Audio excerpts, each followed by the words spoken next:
How to clear backlogs इस time का सबसे इंपॉर्टेंट क्वेश्चन, क्योंकि अभी हम 12th स्टार्ट कर रहे हैं एंड हम साथ साथ ये भी रियलाइज कर रहे हैं कि हमारी 11th उतनी परफेक्ट नहीं गई है। उसमें काफ़ी सारी ऐसी चीज़ें बाकी रह गई हैं जो कि हमें साथ साथ कवर करनी पड़ेंगी, साथ साथ मैनेज करनी पड़ेगी। तो अभी हम ऐसे 3 पॉइंट्स डायरेक्टली उन पर जंप करेंगे कि 3 पॉइंट्स जिनका हमें ख्याल रखना होता है अपने बैकलॉग्स को कवर करते हुए। एंड ये 3 वही पॉइंट्स रहने वाले हैं जिनमें कि सबसे ज़्यादा आप रिपीट करके यही गलतियाँ करके अपनी सारी की सारी प्रिपरेशन को और ज़्यादा गलत डायरेक्शन में लेकर के जा रहे होंगे, राइट। तो डायरेक्टली फर्स्ट पॉइंट से अगर हम स्टार्ट करते हैं तो फर्स्ट पॉइंट हमारा जो ये है कि आपको कभी भी अपना बैकलॉग इंक्रीज करना नहीं है। आपका अगर 11th का पूरा बैकलॉग है तो आपको ऐसा नहीं करना है कि आप साथ साथ में 12th का बैकलॉग भी कर लो एंड 11th के बैकलॉग को कवर करने के चक्कर में आप 12th वाले सिलेबस को छोड़ दो। आपको कभी भी ऐसा नहीं करना है। आपको हमेशा 12th के सिलेबस को प्रायोरिटाइज करते हुए अगर आपके पास टाइम निकल रहा है तभी आपको 11th के बैकलॉग्स पे शिफ्ट करना है। जनरली ऐसे सोच रहे होते हैं ना कि मेरा इतना अभी बैकलॉग बचा हुआ है, पहले मैं ये निपटा लेता हूँ ताकि मैं इसमें कॉन्फिडेंट हूँ, फिर मैं वो 12th तो कर ही लूंगा। और उसमें होता ही है ना, तो ये सही से कंप्लीट हो पाता है और आगे वाला बैकलॉग और ज्यादा क्रिएट हो जाता है। तो इसलिए 12th को हमें प्रायोरिटाइज करना है। बिल्कुल। एंड पर्पस इस पूरी चीज़ का हमें ये समझ करके रखना है कि हमारी जेई प्रिपरेशन का गोल ये होना चाहिए कि हम अपना बैकलॉग मिनिमाइज करें।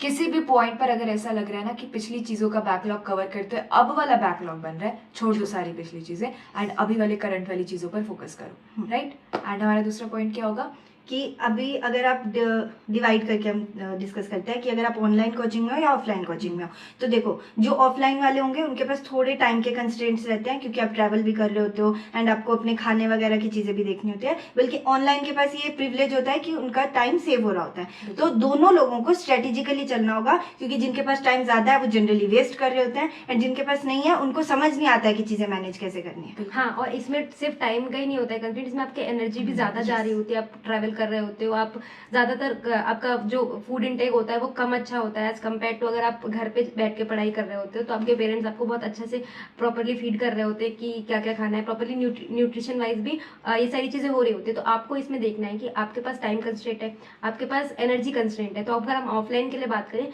तो आपको अपने जैसे आप सपोज करो कि आपका मॉक संडे को होता है, जो भी आपकी कोचिंग है उसमें संडे को एक मॉक शेड्यूल है।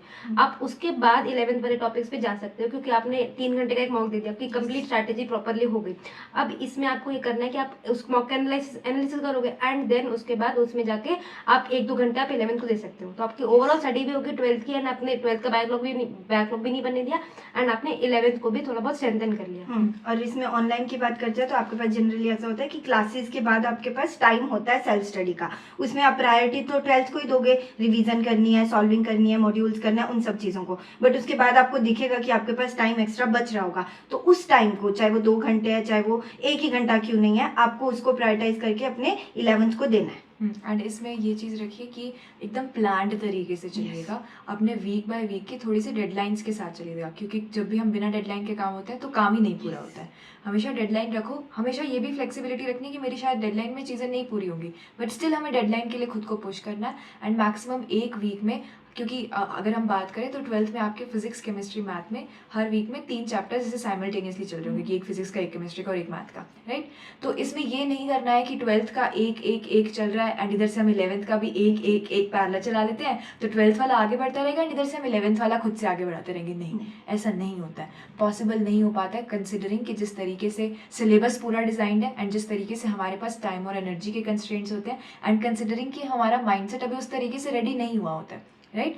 तो खुद को धीरे धीरे करके एक्चुअल जेई वाले माइंडसेट में लेकर के आना है। कोशिश ये करनी है कि अगर फिजिक्स केमिस्ट्री मैथ एक चैप्टर ऑलरेडी चल रहा है तो हम साथ में एक चैप्टर पूरे वीक के टारगेट में रखें कि मुझे 11th का ये कवर करना है। मैक्सिमम हम 2 में जाएंगे, जैसे उस टाइम पर जब हमें ये पता लग रहा है कि कोचिंग में किसी रीजंस की वजह से चीज़ें लाइट हो रही हैं, क्लासेस कैंसिल हो रही है, कुछ भी, तो मैक्सिमम 2 चैप्टर्स पर वीक। ये नहीं कि हम कंप्लीट कर रहे हैं, हम काम कर रहे हैं उन पर। हाँ, और इसमें आपको स्टार्टिंग में ऐसा लगेगा कि आप पैरेलली 3 चैप्टर चला सकते हो, बट जैसे ही आपके 12th के चैप्टर्स इंक्रीज हो रहे होंगे, जैसे आपकी उसकी इंटेंसिटी इंक्रीज हो रही होगी। अभी जैसे आपका बहुत ही बेसिक वाला चल रहा है मैट्रिसेस मैथ्स में और प्रॉपरली वो जो सॉल्यूशन वाला पार्ट होता है वो केमिस्ट्री में बहुत ही स्लो चल रहा है। आपको ऐसा लग रहा है कि आप कवर कर सकते हो, बट डेफिनेटली उसको हैबिट नहीं बनाना है आपको, क्योंकि वो धीरे धीरे जब आपके 12th के चैप्टर्स की इंटेंसिटी बढ़ेगी, जैसे केमिस्ट्री में जीओसी वाला पार्ट आ जाएगा और फिजिक्स में हमारा प्रॉपरली वो इलेक्ट्रोमैग्नेटिज्म वाला पार्ट स्टार्ट होने लगेगा एंड मैथ्स में भी जो हमारा कैलकुलस वाला पार्ट है, तो आप उस चीज़ को पेस अप नहीं कर पाओगे अपने 11th के साथ। इसलिए आपको स्टार्टिंग से ही हैबिट नहीं बनानी है कि आप 3 चैप्टर 12th के लेके चल रहे हो, 3 चैप्टर 11th के लेके चल रहे हो।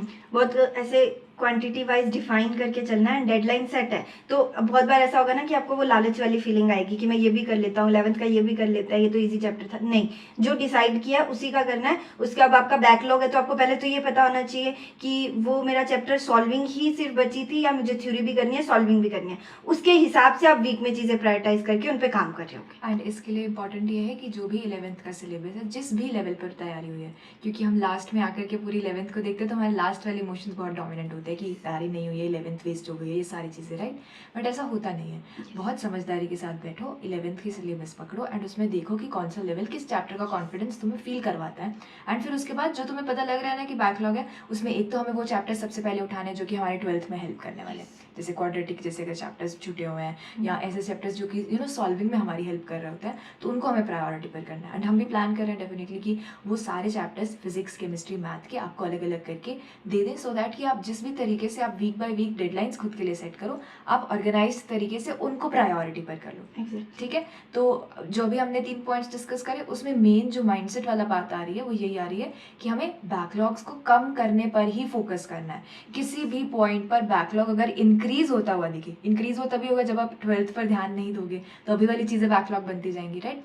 तो किसी भी पॉइंट पर अगर आपको दिखे कि आपका बैकलॉग इंक्रीज हो रहा है, रोक दो सब कुछ एंड करंट वाले पे फोकस करो। यस, एंड ये जो पूरी लिस्ट है जिनको आपको प्रायोरिटी पे रखना है, 11th के भी वो वाले चैप्टर्स जो आपको 12th के साथ साथ पहले करने चाहिए क्योंकि वो 12th में यूज हो रहे होंगे, तो उसकी जो लिस्ट है वो आपको बिंग IT टेलीग्राम पे मिल रही होगी। बिल्कुल, एंड साथ में एक वीडियो में भी डिस्कशन कर लेंगे। Okay, all the best, take care and अच्छे से अपनी तैयारी को एकदम ऐसे पुश के साथ, एकदम मोटिवेशन के साथ एंड पॉजिटिव एनर्जी के साथ फर्स्ट ऑफ ऑल स्टार्ट करना। Okay, all the best, take care.